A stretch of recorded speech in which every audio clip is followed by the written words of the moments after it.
Bonjour, dans cette vidéo, nous allons parler de la véritable utilisation des pierres semi-précieuses, des cristaux. En fait, ce ne sera pas seulement la véritable utilisation. Je vais vous parler de deux autres utilisations qui, selon moi, sont les utilisations principales des cristaux, qu'on n'utilise pas comme vraiment des outils et des supports dans notre pratique, mais d'une toute autre façon. Alors, la première méthode, selon moi, n'est pas la plus courante.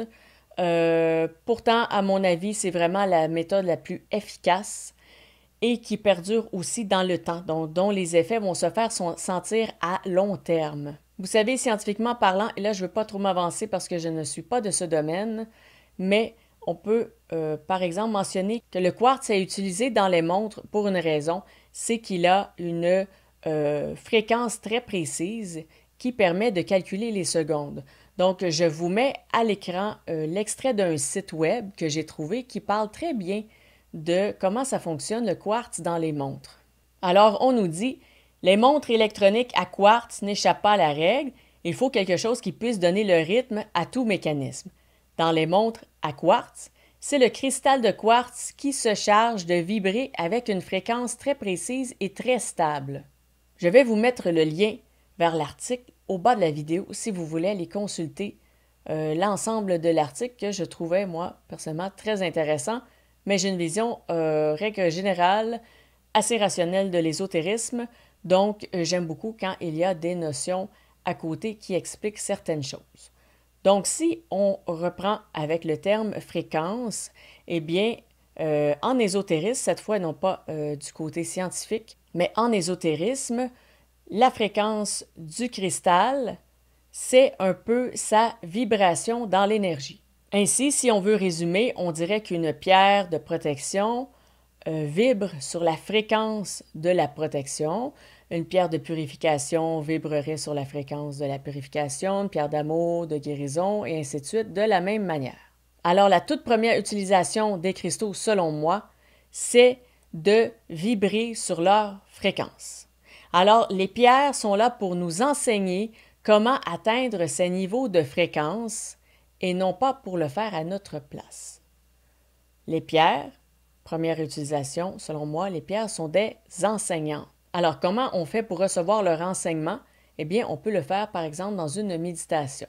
On se concentre sur la pierre et on se concentre à entrer dans la même fréquence qu'elle. On veut vibrer comme elle. Ici, ce n'est donc pas elle qui agit sur nous, c'est nous qui entrons en phase avec la pierre.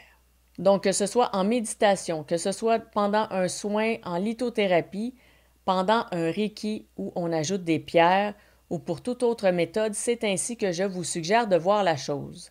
C'est vous qui allez vibrer comme la pierre. C'est vous qui prenez sa fréquence.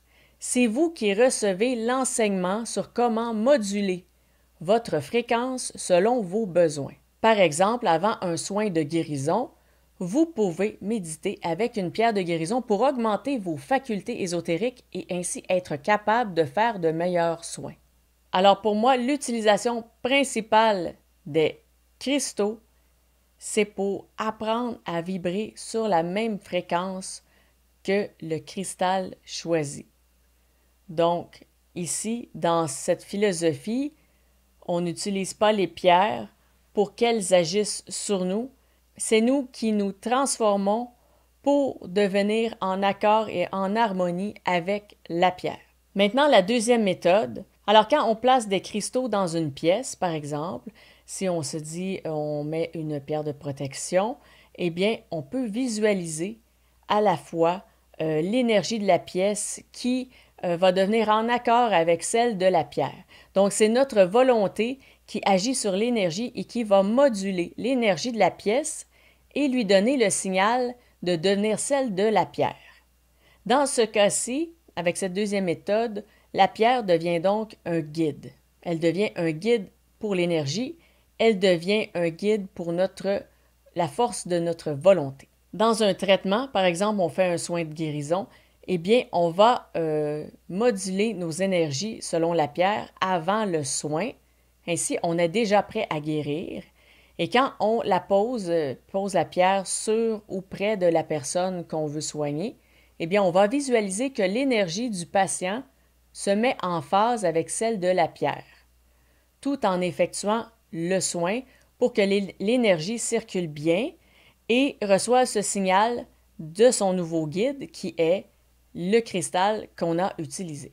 C'est donc cette pierre qui maintient notre concentration dans la bonne direction et qui nous aide à rester sur la bonne fréquence pour effectuer ce qu'on a à faire.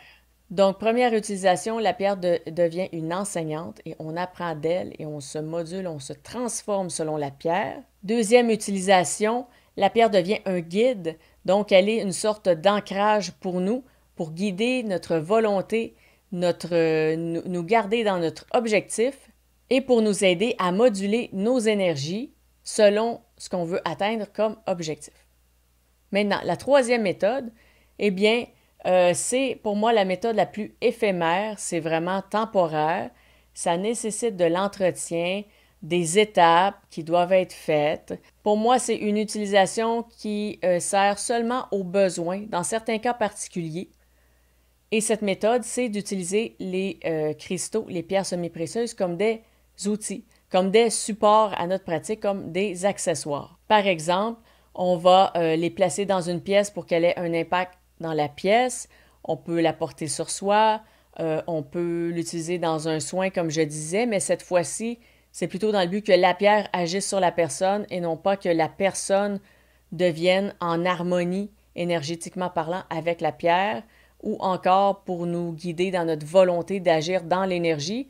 Là, dans cette troisième situation, c'est vraiment la pierre qui fait le travail toute seule. On ne travaille pas avec elle ou en équipe avec elle. Elle est seule, elle fait le travail toute seule.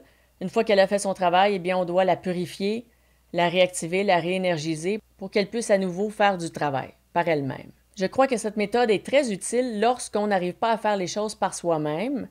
Par exemple, si on est malade, si on est fatigué, si on n'est pas trop inspiré, si on est aussi dans une passe difficile, c'est très pertinent de se servir d'outils quand on a besoin d'un coup de main.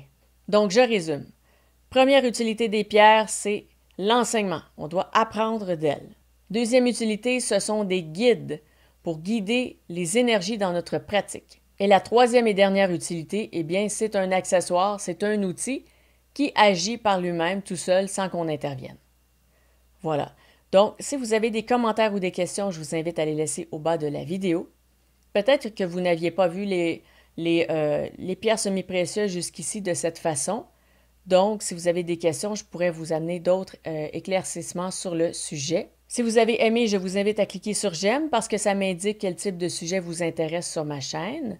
Si vous croyez que ces informations pourraient aider quelqu'un qui travaille beaucoup avec les pierres semi-précieuses, avec les cristaux et qui voudrait peut-être optimiser sa pratique, je vous invite fortement à lui partager la vidéo parce que je crois que ce sont des atouts très intéressants, importants et surtout qui peuvent aider à long terme parce que lorsqu'on utilise une pierre, par exemple, de protection dans une pièce, c'est elle qui agit toute seule, l'effet est là, mais peut-être pas aussi grand que si on apprend directement de la pierre comment vibrer nous-mêmes sur une fréquence de protection.